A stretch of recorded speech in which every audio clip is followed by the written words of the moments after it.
Hi, welcome to our channel where we share the most intriguing stories. When a reclusive engineer refuses to let a shady HOA borrow his private warehouse, he sparks a war he never asked for. Fake fines, forged documents, arson attempts. What begins as a property dispute unravels into a criminal empire. One man, one warehouse, no compromise.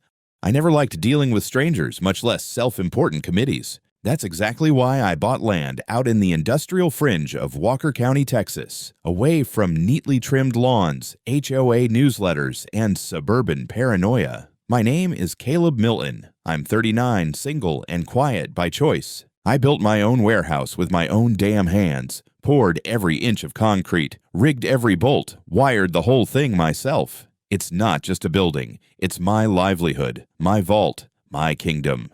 The warehouse sits on 3 acres of zoned industrial land I bought 5 years ago, legally, clearly, and cleanly, after quitting my job as a systems engineer in the defense sector. I run a small repair business now, specializing in sensitive electronics, telecom arrays, and the occasional confidential military-grade scrap no one else wants to touch. Everything inside that warehouse has a story, and none of them are for the public. Equipment, blueprints, contracts, private archives, it's all locked up tighter than a miser's wallet. No one gets access. That's the rule. No one. So, imagine my irritation when a woman I've never met walks up to my gate, dressed in a tailored blazer and the kind of pearls that say, "I own a small army of lawyers." She didn't introduce herself at first, just smiled and waited for me to open the fence. "Can I help you?" I asked through the intercom. She tilted her chin and looked around like she already owned the place. "Yes, hi. Karen Lowry. I'm the president of the Pinewood Heights HOA, the HOA." I knew they existed. A cluster of overpriced condos and pastel McMansions went up about 300 yards west of my lot last year on what used to be a cattle field. I didn't pay them any attention. They didn't pay me any. That's how it should have stayed. "Well," I said, "good for you." "I'm here on behalf of the community," she continued, still smiling. "We've been reviewing local logistics, and your warehouse is perfectly positioned to support storage needs for Pinewood Heights, tools, seasonal equipment, emergency supplies, overflow construction materials, maybe even temporary access for contracted workers." I blinked. "You want to use my warehouse?" "Temporarily," she said, raising a manicured hand. "Just a few units, a corner section maybe. And we're happy to discuss compensation, of course, within reasonable community budget limits." I just stared at her. I didn't even feel angry. It was too ridiculous. I told her calmly that my property was not part of their HOA, that I didn't need partners, that no one would be allowed inside. Not now, not ever. Her smile thinned. "You know," she said, "communities work best when neighbors support each other." I responded by slowly closing the intercom feed. She waited a while longer, then left. 3 days passed. I thought that was the end of it. I went back to fixing a busted fiber uplink module for a ranch telecom company. Forgot all about her. Until I got the letter, typed, certified, hand-delivered to my box by someone who didn't even leave tracks on the security cam. The envelope had a seal at the top, some cheap knockoff logo that tried to look governmental but screamed corporate nonsense. It read, "Mandatory notice. Pursuant to community standards and logistical coordination bylaws of the Pinewood Heights Commission for Shared Property, use." The letter demanded that I allocate warehouse space for temporary community needs under the Shared Use Statute. It mentioned zoning provisions that didn't exist and included a grace period of 72 hours. There was no signature, but at the bottom, HOA Board, Pinewood Heights, and some impressive-looking legal text. I chuckled, then scanned it into my archive and tossed it onto the workbench. Didn't reply. Didn't even think to. 2 days later, a second envelope arrived. Bigger, heavier, also certified. Inside, a single sheet of paper, printed with bold red font. Notice of enforcement, immediate penalty, $500,000. USD. Failure to comply with Shared Asset Requisition Directive filed under the Pinewood Heights Commission will result in cumulative enforcement action and legal judgment. It went on for 4 pages, citing fabricated statutes and threatening liens, sheriff enforcement, community seizure orders, and civil penalties. That time, I didn't laugh. Not because I believed it, but because whoever wrote this wasn't just bluffing. They were willing to fake an entire legal entity to intimidate me. I opened my filing cabinet, took out my deed, plat maps, zoning codes, and original purchase documents, laid them out on my desk, and started cross-checking. Everything was airtight. I was absolutely outside of their jurisdiction, not even touching their boundary lines. But this wasn't about boundaries anymore. This was someone testing me, someone expecting me to fold. I grabbed my keys, fired up the old Ford, and drove straight to the county records office. It was time to find out how deep this rabbit hole really went. The county records office was a beige monolith with flickering lights and an HVAC system that whined like a dying animal. I knew the guy at the front desk, Gary. We'd crossed paths a few times when I filed my zoning renewals. He had the look of a man who'd seen every variety of bureaucratic idiocy imaginable and long since stopped reacting. I laid the fake penalty notice down in front of him like a winning poker hand. "Gary," I said, "tell me you've heard of the Pinewood Heights Commission for Shared Property Use." He squinted down at the letter, rubbed his chin, then chuckled. "The hell is this? Sounds like something my HOA would invent to stop my kid from skateboarding. So, not real. Not in our system, not state, not county, not federal." He tapped the letter. "This isn't even a valid case number. These seals," he pointed, "they're imitations, not just fake. They're designed to look like official county marks. That's a crime, Caleb." I figured. He leaned closer. "Did you file this anywhere yet?" "Not yet. Wanted confirmation first." Gary glanced around, then lowered his voice. "If I were you, I'd go straight to the sheriff's office. We've had a few weird complaints involving Pinewood Heights already." "You're the first to show up with paper." I nodded. "Appreciate it. I didn't waste time." 10 minutes later, I was sitting in a nondescript room at the sheriff's station, watching Deputy Fields read through the letter with the expression of a man who just stepped in something and didn't know what. "So this was delivered to you. Certified mail, twice. You've never joined their HOA." "Not once. My land isn't under their jurisdiction. I can show you the maps." He didn't ask. He just nodded toward the stack of documentation I brought with me. "You're not the first person who's had a run-in with that HOA," he said after a pause, "but you are the first who walked in with evidence." I raised an eyebrow. Others filed complaints. A few verbal, some phone calls. One guy claimed his shed was reclaimed after he refused to pay seasonal dues. Thought he was exaggerating. Maybe he wasn't. Deputy Fields excused himself for a few minutes. When he came back, his tone had changed. More clipped, more alert. "We're opening a file. This is potentially impersonation of a government agency, attempted fraud, and harassment with intent to extort. That's serious stuff, Mr. Milton. I'm glad someone takes it seriously." He looked at me for a second, then cracked the faintest smile. "Just curious. What did you say when they asked to use your warehouse?" I said no. "And then they sent this? And then they sent that." "Well," he said, "this is about to get very interesting." I left a full copy of the letter and all supporting documents. Deputy Fields promised I'd get a follow-up within 72 hours. I didn't expect much. Bureaucracy has a way of moving slower than tar uphill, but at least the wheels were turning.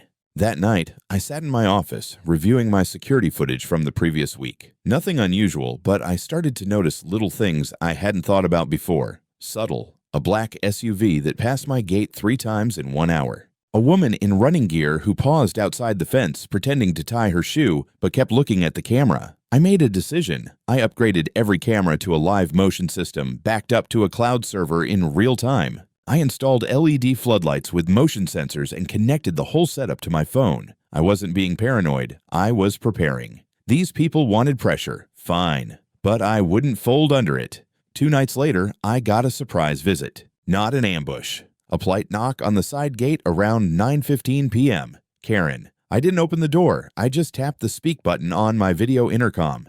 "Evening," she said, looking up into the lens with a forced smile. "I was hoping we could have a conversation."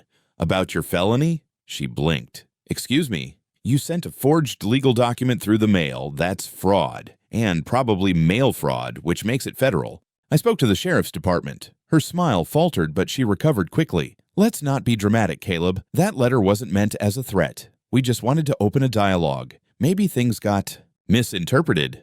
"Did the fake commission get misinterpreted too?" Her eyes flicked away for a second, then back. She straightened her jacket.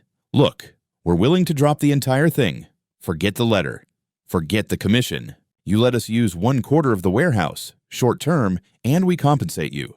Monthly, quietly. We'll even have you sign a confidentiality clause to keep the paperwork simple. Tempting, I said flatly. You're not seeing the full picture. We're building a community, Caleb. That means shared effort, shared resources. We're not your enemies. I'm not your neighbor. She leaned forward. Are you sure this is the hill you want to die on? I didn't answer. I let the silence do the talking. Eventually, she stepped back, smoothed her blazer, and gave the camera one last smile. Well, she said. I tried. She walked off into the darkness, her heels crunching over gravel. The next morning, I found an envelope jammed into the warehouse gate. No postage, no signature, just a single sheet of paper typed in bold, "Withdraw your complaint, or you'll regret it." No return address, no explanation, just that.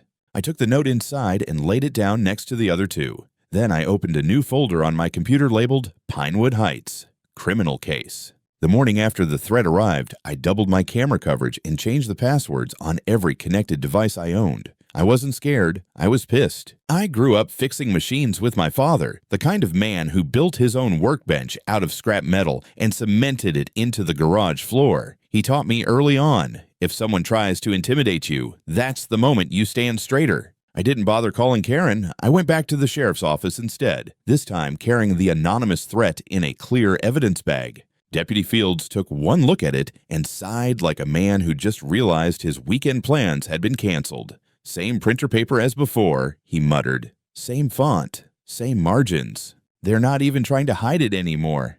He brought in someone from their investigations unit to take a digital scan of the letter. I gave them access to the footage from my cameras, including Karen's little nighttime negotiation attempt. When they watched the part where she offered me a deal, compensation in exchange for silence, I saw a flicker of something change behind the detective's eyes. That was enough. The case was escalated. But I wasn't about to wait on slow legal wheels to turn. I wanted to know who I was really dealing with, so I started doing what engineers do best: research. I began looking into Pinewood Heights HOA, not the glossy crap on their website, but the history, the filings, the people involved. I spent a full Saturday diving through public records, court databases, and real estate filings. And what I found made my blood run cold.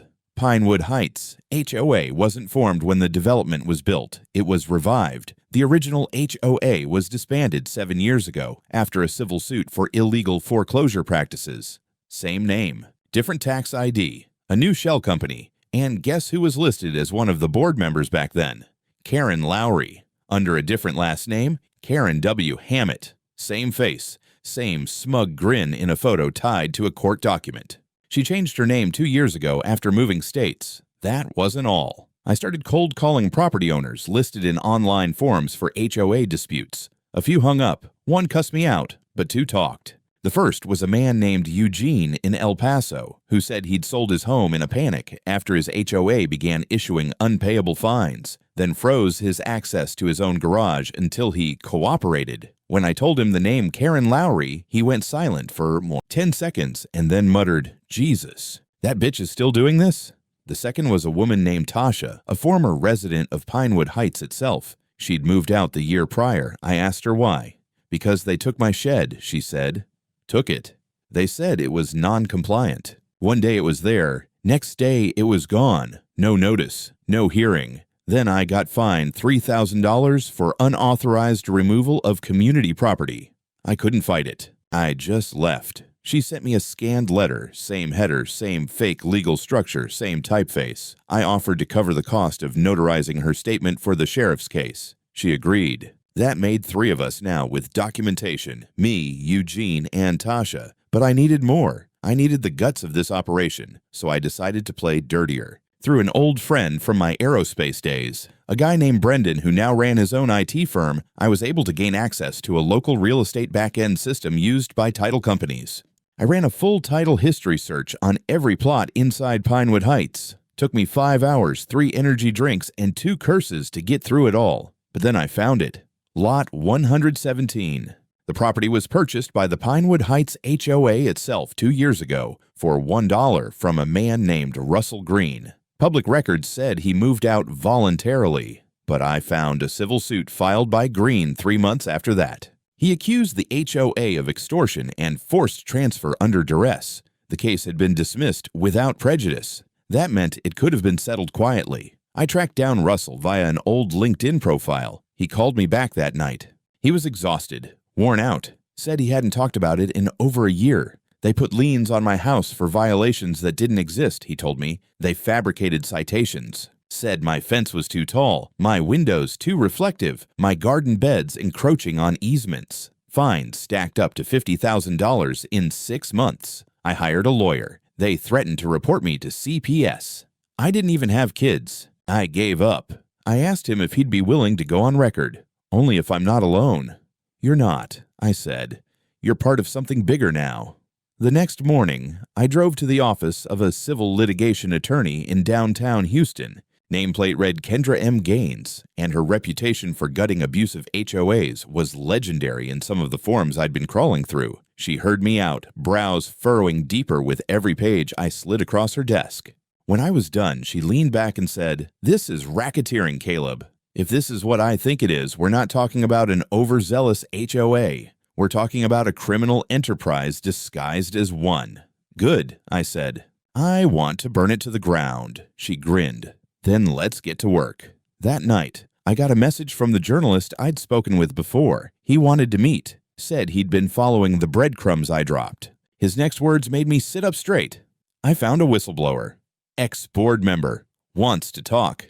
I met the whistleblower in the parking lot of a closed diner just off Highway 290. Neutral ground. His terms. It was nearly midnight, and the only sound came from the buzz of overhead lights and the occasional rumble of a semi-truck blowing past in the dark. He was younger than I expected, late 20s, thin, pale, twitchy hands. Said his name was Sean, and he used to be on the board of Pinewood Heights before things got, in his words, real messed up. We sat in my truck, windows cracked, a recorder running between us. I thought it was just HOA politics, he said. Meetings, budgets, dumb violations. But Karen, she had a whole different game going.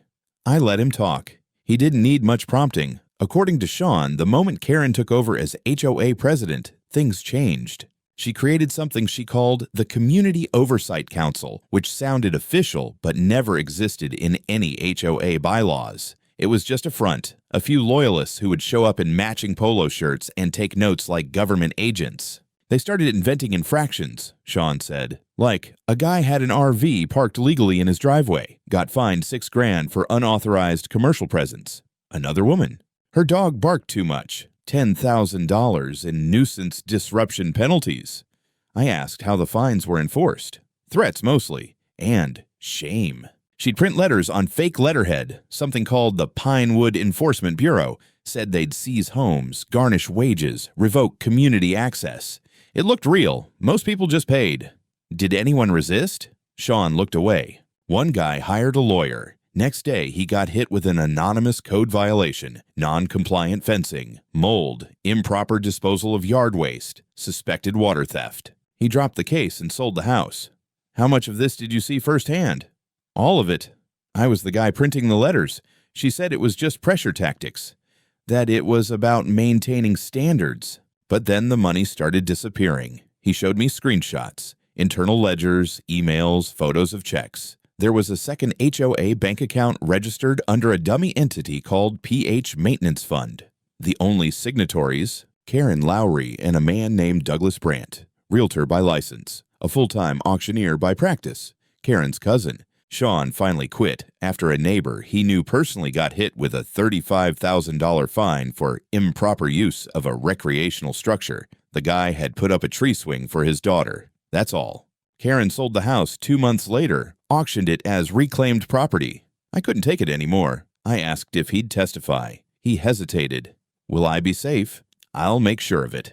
We shook hands, and I got out of there. The next morning, I met with my attorney Kendra and handed her the recordings. She listened, nodded, and started organizing them for submission to the DA's office. That same afternoon, the journalist published his story. Front page headline, $500,000 penalty for saying no. Inside a rogue HOA's secret power grab. Within hours, it went viral. Local news stations called. I declined interviews. Karen didn't. She released a pre-recorded statement calling the article slanderous and untrue, accusing me of spreading hysteria and refusing to be a team player. Her words fell flat. That night, the warehouse motion alert went off at 2:03 a.m. Someone had thrown a pile of burning construction debris against the back gate. By the time I got there, the fire was already out, thanks to my upgraded suppression system, but the cameras got everything. Grainy footage, but good enough to catch a figure in a hoodie carrying a 5-gallon canister. I handed it all to the sheriff. They sent an arson investigator out the next morning. Said the accelerant was a mix of gasoline and turpentine. Classic amateur job. But the intent was clear. Intimidation. When I went home that afternoon, I found a note duct taped to my truck.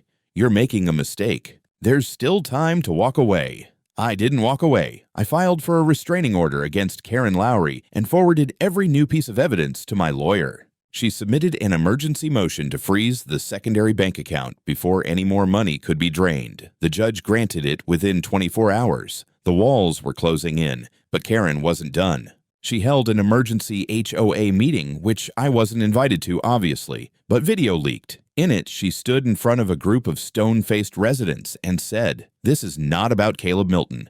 This is about unity, about protecting the integrity of this community from those who refuse to cooperate." The audience looked less convinced than she probably expected. Then one of them stood up, an older man I didn't recognize. He asked one question.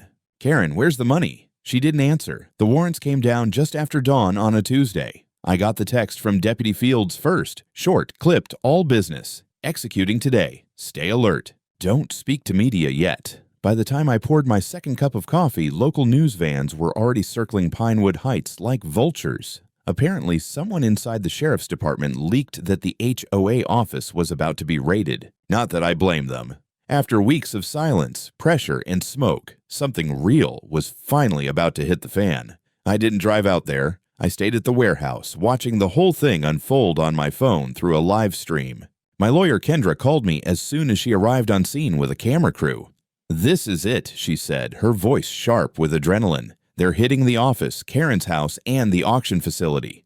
3 sites, simultaneous warrants, coordinated with a task force that included both county investigators and, to my surprise, a representative from the Department of Justice." Apparently, the feds had taken an interest after reviewing the forged documents and that cute little Pinewood Enforcement Bureau letterhead. Turns out, impersonating a federal entity to collect money carries a hefty sentence, especially when you send it through the mail. The footage showed Karen's face as officers escorted her out of the HOA office in handcuffs. She was wearing her usual power blazer, hair still perfectly styled, jaw locked tight as a trap. No dramatic screaming, no scene, just a simmering fury under a controlled smile, like she still thought she could talk her way out of it. I'll admit, I watched that clip 3 times. Meanwhile, at the auction site, they uncovered boxes, actual goddamn boxes, filled with confiscated property that had never been returned to former residents. Tools, family heirlooms, unopened mail, even medical equipment. It was like a swap meet for stolen suburban life. And then came the digital evidence. My friend Brendan, the IT guy, was working under Kendra's umbrella now as a certified consultant. He helped investigators pull data from 3 encrypted drives found in the HOA server closet. What they found was far worse than any of us had imagined. Detailed spreadsheets logging targeted lots, associated fine schedules, and a column labeled auctionable with check marks next to homes belonging to single mothers, the elderly, or families who'd missed more than one payment. It was systematic. There was a whole communications thread between Karen and her cousin Douglas Brandt, the auctioneer. Emails titled things like "Next Batch," "Lean Prep," and one that read, "117 is soft. Can squeeze by end of Q3 lot 117. That was Russell Green's property, the man who told me they pushed him until he caved. Karen wasn't just a bad neighbor, she was running a racket, an actual criminal enterprise, under the umbrella of community management. By that afternoon, a press conference was called. The county sheriff stood stiffly at the podium, flanked by deputies, lawyers, and a quiet, grim-looking DOJ agent in a Navy suit. They laid it all out: wire fraud, forgery, mail fraud, conspiracy to defraud homeowners, unlawful property seizure, obstruction of justice, and criminal impersonation of government entities. 3 arrested so far. Karen Lowry, Douglas Brandt, and Rachel Nunez, the HOA's treasurer. More arrests pending. My name was mentioned, briefly, as the original complainant and whistleblower contact. I appreciated that they kept it low-key.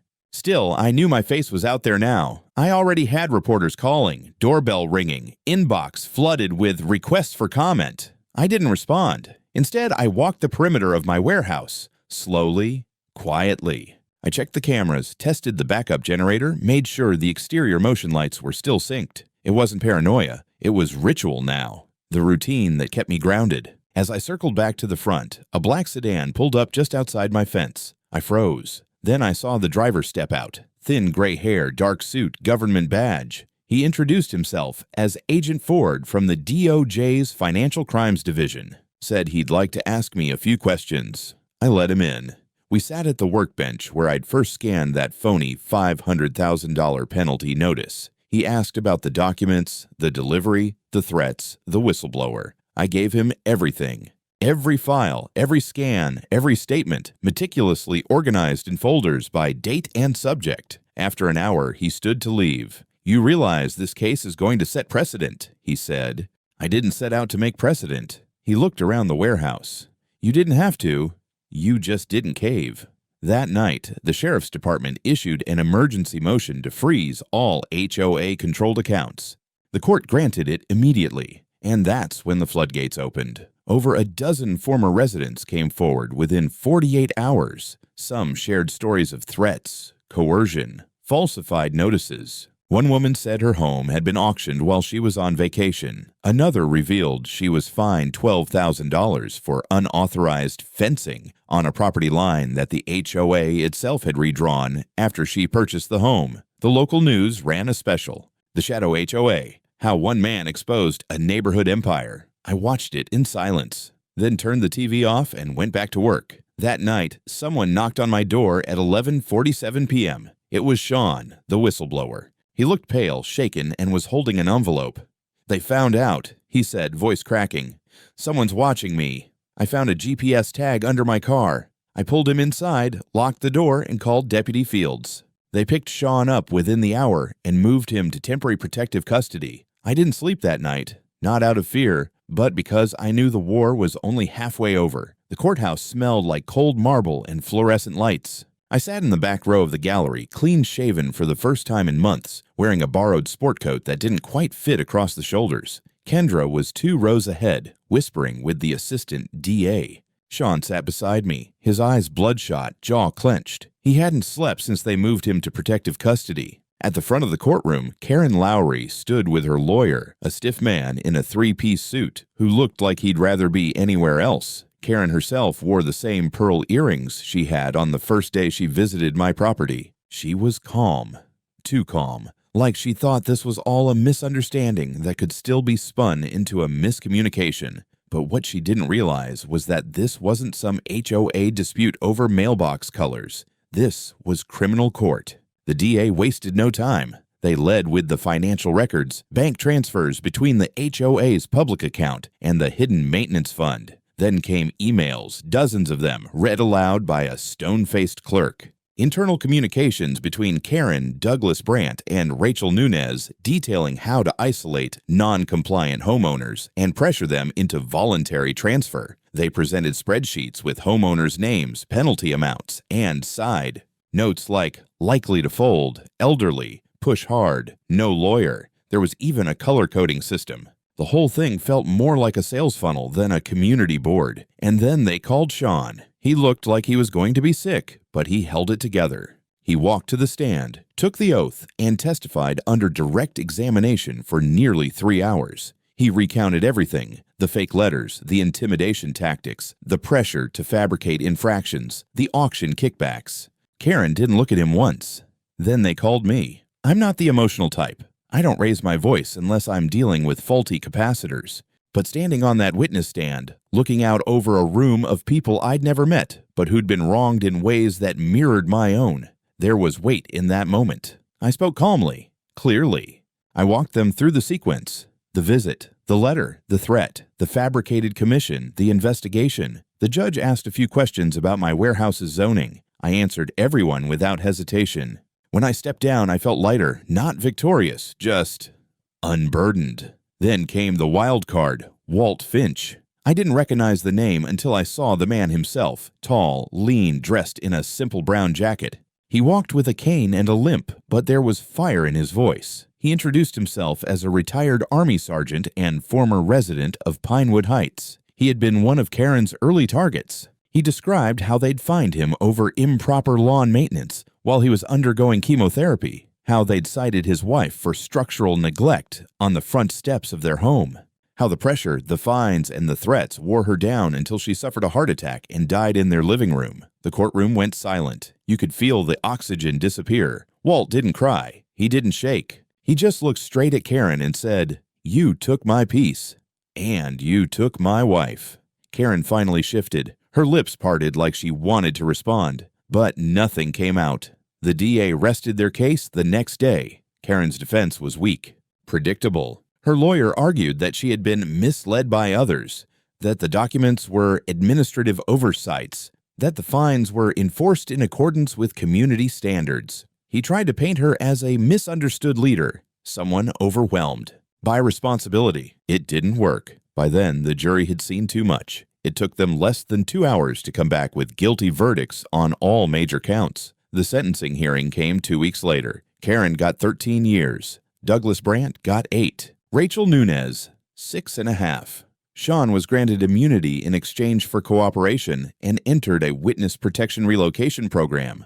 The most surreal moment? Watching the judge sign the order dissolving the Pinewood Heights HOA entirely. It was over, at least officially, but the damage went deeper than paperwork. Some residents celebrated. Others were just confused. With the board dissolved, there was no structure, no management, no rules, and, for some, no restitution, at least not yet. Kendra set up a legal fund to begin civil recovery. Several class action suits were filed against Karen, her cousin, and their associates. And me. I went home, opened a beer, and sat on the roof of my warehouse, watching the sun dip below the horizon, orange light spilling across the scrub and steel. That's when I saw her. A woman walking up the driveway, mid-30s, holding something under her arm. She looked nervous but determined.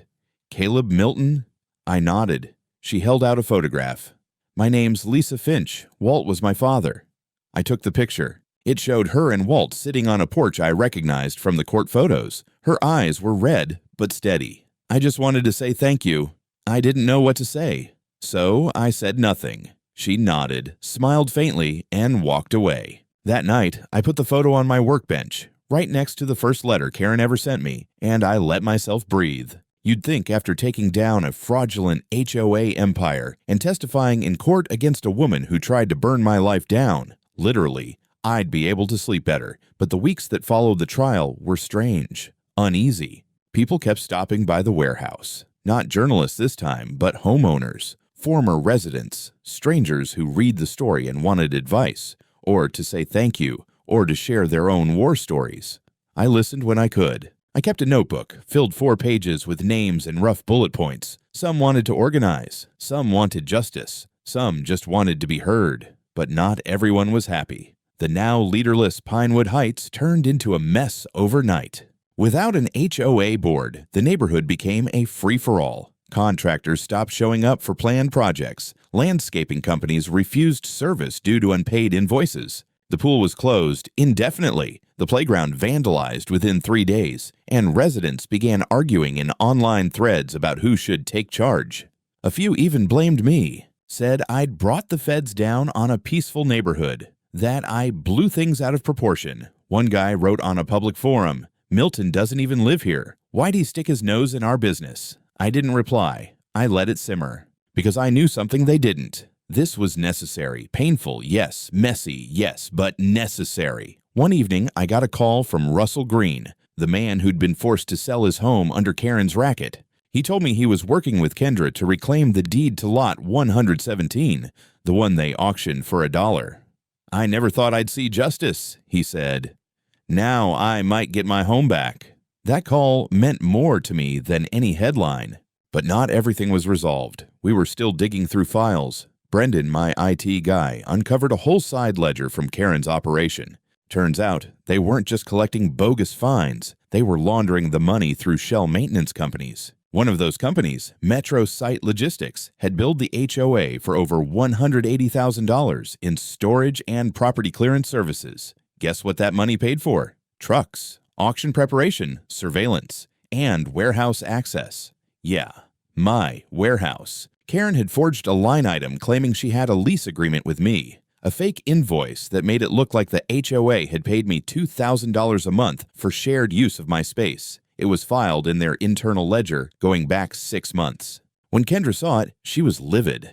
That means they were planning to justify access retroactively, she said. If they ever broke in, they'd claim you were leasing it and breach terms. I felt sick, because now, looking back, all those subtle signs, the SUV circling, the people watching, weren't just intimidation, they were scouting. If I hadn't gone to the police early, if I hadn't tightened security, I might have come back one day to find the gate cut open and a crew claiming they had authorization. We submitted the forged invoices as new evidence in the civil suits. It pushed the claims into a higher bracket, financial conspiracy, not just fraud, and that meant the victims could now sue for triple damages under RICO statutes. Meanwhile, the journalist Eric kept digging. He uncovered emails between Karen and a developer group in Dallas. They were planning to use Pinewood Heights as a pilot case for scalable HOA enforcement across several new subdivisions in North Texas.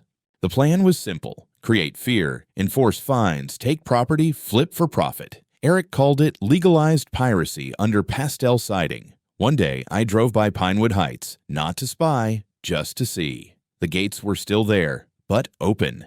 The welcome sign had been vandalized. A U-Haul was parked in one driveway. Half the lawns looked neglected. It wasn't just the HOA that collapsed, it was the illusion of control. And yet, something else was growing in its place. A few families had set up a meeting at the local recreation center, a real community meeting, not a board, no power plays, no legal threats, just people trying to figure out how to maintain their neighborhood without falling into the same trap. I didn't go inside. I stood near the doorway for a moment, listened, heard voices raised, not in anger, but in argument. Honest ones, free ones. Let them figure it out, I thought. Later that week, I got a certified letter in the mail. No threats this time. It was from the county. An official apology, printed on letterhead, signed by the county commissioner. It acknowledged the oversight in allowing the HOA to function for so long without regulatory scrutiny. It even included reimbursement for my legal expenses and a one-time grant for whistleblower support. I laughed at the phrasing, but I took the check. And then I made one final upgrade to the warehouse. Right above the gate, in bold black letters, I installed a new sign: private property, not for community use, not a damn chance. I slept fine that night. I didn't expect the letter from Lisa Finch. It arrived 2 months after the sentencing. Handwritten, no return address. She thanked me again, not just for what I did for her father, but for what she called restoring the chain. I wasn't sure what she meant until I kept reading. She'd gone back to Pinewood Heights, not to live, just to help. Her father's story had stirred something in the neighborhood. People who'd once locked their doors in fear were now sitting on porches together, trading stories about fines they never should have paid. Some were organizing to reclaim stolen property. Others were helping clean up the common areas, not because they were told to, but because they gave a damn. Turns out, community works better when no one's trying to profit from it. The class action lawsuit picked up speed. With the new evidence about the fake invoices and the Metro site front, the court certified the case under racketeering statutes, and Karen's personal assets were frozen. Her suburban house, her Range Rover, and the beach condo in Galveston she bought under a shell company, all seized pending trial. I didn't bother celebrating. I was already back to work, testing a hardened repeater unit for a remote outpost in Arizona, soldering microconnectors with the radio on low. I found comfort in the hum of machines, the quiet logic of circuitry. Then one morning, a county vehicle pulled up to my gate.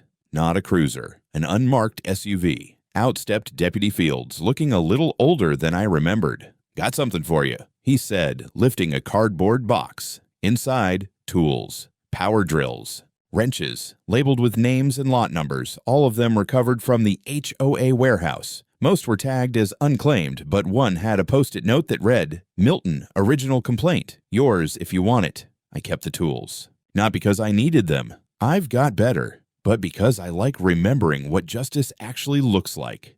Not headlines, not verdicts. A box of someone else's tools finally returned. Simple, quiet, right.